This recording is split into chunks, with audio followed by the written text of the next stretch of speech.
믿지 않는 사람들도 입을 조심해야 된다고 합니다. 왜냐하면 그 입에 나오는 말대로 된다라고 이야기하죠. 그러니까 말에 능력이 있다. 믿음이 없는 사람조차도 함부로 입 밖에 내면 안 된다. 그렇게 돼. 우리가 항상 삶의 자리에서 누군가 말을 할 때마다 그런 이야기를 하지 않습니까? 하물며 하나님의 사람의 입에서 나오는 말은 어떠할까요? 여러분, 그래서 우리가 가장 중요한 건 우리의 말로써 우리의 인격과 우리의 성품이 드러나지는 것처럼 우리의 말이 우리의 삶을 대변하기도 합니다. 그래서 우리가 더 조심해야 될 것은 우리 안에 성령이 계시고 성령을 담은 우리가 그 말을 내뱉었을 때, 그 말을 할 때에 그 말이 정말 하나님이 원하시는 말인가, 우리 인간적인 말로 내놓았던 모든 자리들마다 그 말의 값을 치러야 될 때가 있다는 것이죠. 여러분도 더러 그런 실수해 본 적 없습니까? 내가 인간적인 말을 내놓았다가 수치를 당했거나 또는 그 말을 하고 나서 굉장히 후회하거나 이런 생각들을 많이 하죠. 그래서 우리의 자리가 때로는 말 한마디 내놓을 때마다 두렵고 떨림으로 항상 조심해야 되고, 우리의 말이 과연, 내가 한 이 말이 과연 사람을 살리는가, 사람을 해하는가, 누군가에게 상처를 주는가를 고민해 볼 수 있어야 되는 겁니다. 여러분, 이 말은 배려입니다. 오늘 사울은요, 이스라엘 백성들을 전혀 배려하지 않아요. 36절에 보시면 사울이 이르되 우리가 밤에 블레셋 사람들을 추격하여 동뜰 때까지 그들 중에서 탈취하고 한 사람도 남기지 말자. 우리가 이르되 왕의 생각이 좋은 대로 하소서 할 때에 제사장이 이르되 이리 와서 하나님께 나아가사이다 하며. 여러분, 지금 블레셋을 추격하고 있는 가운데 있습니다. 그래서 우리가 해 뜰 때까지 우리는 다 죽이고 다 빼앗자. 그런데 중요한 건 뭐예요? 지금 이 전세가 지금 이스라엘 손에 들어왔단 말이에요. 다 지금 모든 것이 지금 다 블레셋은 도망하고 이스라엘은 도륙하고 있는 상황입니다. 여러분, 지금 이렇게 나가자라고 하는 상황인데 갑자기 백성들은 당연히 왕의 말대로 그렇게 하려고 합니다. 그때 의도치 않게 제사장이 나타납니다. 하나님께 나아가시죠 라고 이야기합니다. 이 모습 보면서 그래도 이 제사장이 하나님께서 또는 이 제사장을 통해서 하나님이 하고자 하는 말씀이 있으셨구나 라는 생각이 들어요. 자, 그때 제사장이 하나님께 물어보자고 이야기하고 하나님께 물어봅니다. 그런데 30절 마지막에 보면 그날에 대답하지 아니하시는지라. 여러분, 우리는 자꾸 실수하는 게 뭐냐면 하나님께 구했는데 아무런 응답이 없어요. 그러면 우리는 자꾸 하나님을 조르기 시작합니다. 하나님, 응답해 주세요. 제발 저에게도 좀 마음을 주시던, 음성을 주시던, 무언가 확실한 것을 좀 보여주셨으면 제가 목숨 걸고 하겠습니다. 여러분, 이 새벽에 나온 저와 여러분은 그 정도 결단은 있으시죠? 하나님이 정말 신령한 음성을 들려주시거나, 여러분 막 기도를 하는데 막 동쪽으로 가라, 막 속초로 가라, 제주로 가라, 미국으로 가라. 그럼 여러분 안 가시겠습니까? 하나님 음성 확 주시고 하나님 막 너무나 확실한 것들을 주시면 그렇게 하겠죠. 그런데 여러분 아세요? 이 무응답도 하나님의 응답입니다. 하나님이 아무 음성 없으시면 뭐예요? 스테이, 기다려라. 기다리는 거예요. 기도하다가 아무런 응답이 없는데도 불구하고 여러분 어떤 일이 일어나요? 지금 사울이 기다리지 않아요. 오히려 재차, 이거 응답 없는 거 보니까, 하나님의 응답이 없는 거 보니까 누군가가 죄를 지었구나. 아마 그 당시에 우림과 둠밈, 이 제사장이 사용하는 것으로 예와 아니오를 이렇게 선택하는 것 같은데, 하나님이 어떤 일이신지 이 제사장으로 하여금 우림과 둠밈으로 나타내지 않게 하셨다는 거죠. 그런데 이것을 사울은 어떻게 해석하냐면 우리들 중에 누가 죄를 지은 거야. 너무나 극단적이죠. 그러면서 이스라엘 38절이죠. 이 사울이 이르되 너희 군대의 지휘관들아 다 이리로 오라. 오늘 이 죄가 누구에게 있나 알아보자 해놓고 그 다음이 문제죠. 39절이죠. 이스라엘을 구원하신 여호와께서 살아계심을 두고 맹세하노니 내 아들 요나단에게 있다 할지라도 반드시 죽으리라 하되 모든 백성 중 한 사람도 대답하지 아니하며. 사울이 너무나 극단적인 그러한 것을 합니다. 극단적이죠. 만약에 여기서 죄가 있다면 내 아들이라 하더라도 난 죽일 거야. 여러분, 우리가 때로는 너무나 극단적으로 하나님 앞에 믿을 때 극단적인 삶을 선택할 때가 있어요. 여러분, 아이들이 여러분 앞에 극단적일 때 굉장히 화가 나지 않나요? 아빠, 내가 이거 안 하면 그냥 아무것도 안 할게. 그냥 안 할 거야. 날 포기해. 여러분, 이런 말 들으면 어떠세요? 난 아무것도 안 할 거야. 그러면 여러분 더 화가 나지 않아요? 지가 뭔데, 지가 뭐 해보지도 않고, 뭐 자기가 아무것도 안 하고, 뭐 자기 극단적으로 이야기하는 게 때로는 부모에게서 가장 부모의 마음을 아프게 할 때이거든요. 사울이 이 죄가 우리에게 발견되면, 누구든지 발견되면 내 아들이라도 가만두지 않겠다. 여러분 결국은 누가 결정됩니까? 요나단이 뽑히죠. 42절이죠. 사울이 의로되 나와 내 아들 요나단 사이에 뽑으라 하였더니 요나단이 뽑히니라. 여러분 이 모든 것들 속에서 이제 또 정작 자기가 가장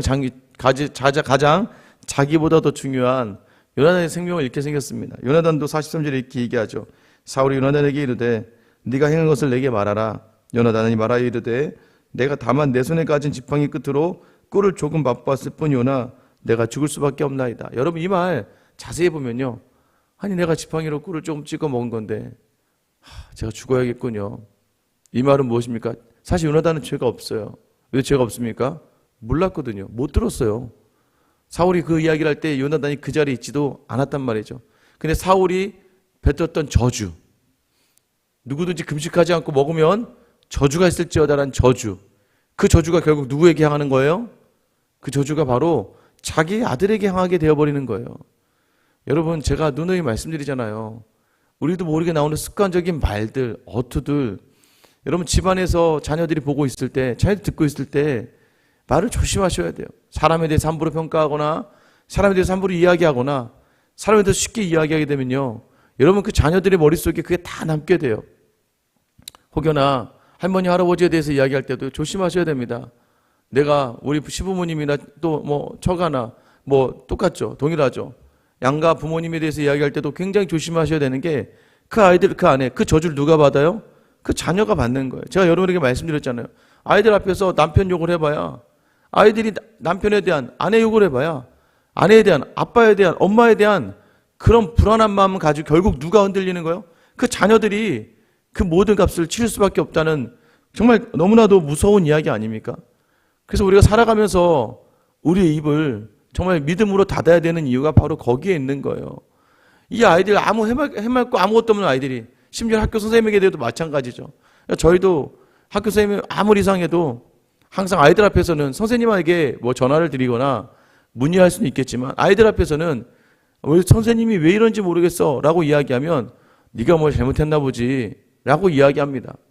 왜요? 선생님의 권위가 땅에 떨어진 순간에 이 아이는 더 이상 그 선생님에게 배울 게 없거든요. 그 선생님의 더 이상 관계가 끊어져 버리면 결국 이 아이의 피해예요. 여러분 아시죠? 아이들은요, 자기가 좋아하는 선생님이 있어야 그 과목을 잘해요. 그 선생님이 싫어지기 시작하면 이제 그 과목을 손을 놓습니다. 똑같아요, 여러분. 우리 삶의 자리에서 가장 조심해야 될 것들, 우리의 입이 함부로 저주를 이야기하거나 사람을 폄하하거나 좋지 않은 부정의 말을 함부로 말미암아 가장 가까운 사람들이 그 이야기를 가장 많이 듣지 않습니까? 여러분 그래서 이 요나단이 결국 죽게 되었는데, 결국 요나단이 그의 아버지가 한 말 아래, 그 저주 아래 묶이게 되는 상황이 됩니다. 사울은 자신이 잘못한 거예요. 구조적으로 죄를 지을 수밖에 없는 상황을 만들어 놓고 나서 이제는 그 마지막도 뭔가 해결해 보겠다고 표시한동 하다가 결국엔 자기 아들이 죽게 되는 상황에 이르게 됩니다. 근데 44절 보세요. 사울이 이르되 요나단아 내가 반드시 죽으리라.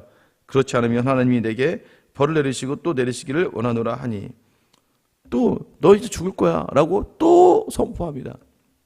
우리는 결론을 알아요. 안 죽어요. 그럼 결국 여기 지금 말한 대로 보세요. 네가 죽지 않으면 누가 저주를 받아요? 누가 벌을 받아요? 내가 너를 죽이지 않으면 내게 벌을 내리시리라. 여러분 결국 사울은 자기 입으로 망하는 스타일이죠. 자기 입으로 망하게 되는 것이죠. 이 죽음을 누가 막습니까? 요나단의 죽음을 백성들이 막아요. 45절 백성이 사울에게 말하되 이스라엘이 이 큰 구원을 이룬 요나단을 죽겠나이까 결탄코 그렇지 아니하니이다. 여호와의 살아계심을 두고 맹세하옵나니 그의 머리털 하나도 땅에 떨어지지 아니할 것은 그가 오늘 하나님과 동역하였음이니이다여 백성이 요나단을 구원하여 죽지 않게 하니라.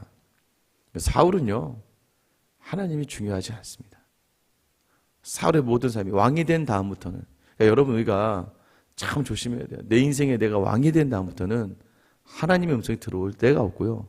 들어와도 잠시 또 하나님을 섬기는 것 같지만 항상 끝에선 누가 결정해요?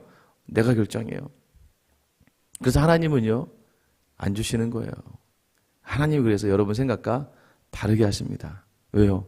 겸손히 하나님의 뜻에 삶의 자리를 맞출 때까지 계속해서 우리를 연단시키시고 훈련시키셔서 하나님의 뜻에 합한 사람으로 만들기를 원하시는 거예요. 제가 말씀드리잖아요. 다윗이 하나님의 합한 이유는 다윗은 음성이 들리면 즉각 반응을 해요. 하나님의 마음이 느껴지는 순간에 모든 걸 내려놔요. 다윗을 우리가 본받고 나아가야 되는 이유가 뭐냐면 그런 자리를 하나님이 좋아하세요. 여러분 그런 느낌 안 돼요? 제가 가끔 아이들에게 요구할 때가 있어요. 뭐냐면 뭐 아이들 혼낼 때 정말 제 안에 뭐가 있냐면 이 아이가 그냥 먼저 아빠 죄송해요. 다음부터 안 그럴게요. 지금이라도 말이라도 그렇게 하길 바랄 때가 많아요. 그러지 않으세요? 그럼 이 순간에 넘어가잖아요. 그냥 아빠 죄송해요. 어머니 죄송해요. 다시는 안 그럴게요. 그 순간만에 한순간에 그 말 한마디라도 해주길 원하는 것이죠. 하나님은 우리가 하나님의 음성에 어떻게든 반응하는 삶을 살기를 원하세요. 오늘도 여전히 마찬가지입니다. 사울은요, 하나님보다도 끝까지 백성의 말에 더 집중하게 돼요. 백성들이 아니라고 하니까. 근데 오히려 백성들 하나님을 고백하죠. 우리가 봤습니다. 이 큰 구원을 요나단이 이루었고 요나단은 하나님과 동역함을 우리가 보았습니다라고 이야기해요. 결국은 어떻게 됩니까? 46절 사울이 블레셋 사람들 추격하기를 그치고 올라가매 블레셋 사람들이 자기 곳으로 돌아가니라. 또 사울은 자기가 입으로 내뱉은 말을 지키지 못해요. 땅에 떨어질 대로 떨어지는 하나님과 사람들에게 신뢰가 땅에 떨어질 때 떨어지죠. 사울의 불완전함을 드러낸 장면이 왜 그렇습니까? 특별히 요나단이 하나님의 말씀에 의지하여 나아갔던 장면과 대조하고 있고요. 또 더 나아가서는 하나님이 왕으로 있을 때 백성이 하나님을 섬길 때의 모습과 다른 대조적인 모습을 보이게 됩니다. 여러분 항상 어제와 이어서 동일하게 말씀드린 게 뭐예요? 말씀보다 먼저 나아가고 말씀보다 앞서면 안 되는 겁니다. 그러나 중요한 건 뭐예요? 어떠한 상황에서든지 어제 우리가 창세기의 말씀 배울 때 이 야곱이 요셉의 아들들에게 했던 복 중에 하나가 무엇이었어요? 너희를 환난 중에서 건지신다. 건지신 하나님을 이 자녀들이 복으로 받기를 원한다. 48장 말씀이었죠. 근데 여기서 환난이라는 단어가 악이라는 단어라고 얘기했습니다. 너희가 어떠한 상황에서든지 악을 행하지 않도록 하나님이 지키신다. 여러분 하나님 지키신다는 게 뭐예요? 여러분 우리가 교만한 자리, 다 가지고 있는 자리에서 교만하지 않도록, 악을 행하지 않도록, 다 없다고 해서 결핍이 있다고 해서 불평하거나 원망하거나 낙심하지 않도록 악에서부터 지키시는 하나님의 성령. 그 내게 주신 이 상황과 환경을요, 우리는 말씀을 딱 곱씹으며 묵상해야 돼요. 기도해야 돼요. 하나님의 뜻이 무엇인지를. 그러고 나서 우리의 입으로 이야기하는 것들을 조심해야 돼요. 왜요? 믿음, 우리 안에 성령이 계시거든요. 우리의 입으로 되는 모든 자리들이 능력이 있단 말이에요. 여러분들, 우리가 믿음 없이 하는 말 조심하셔야 돼요.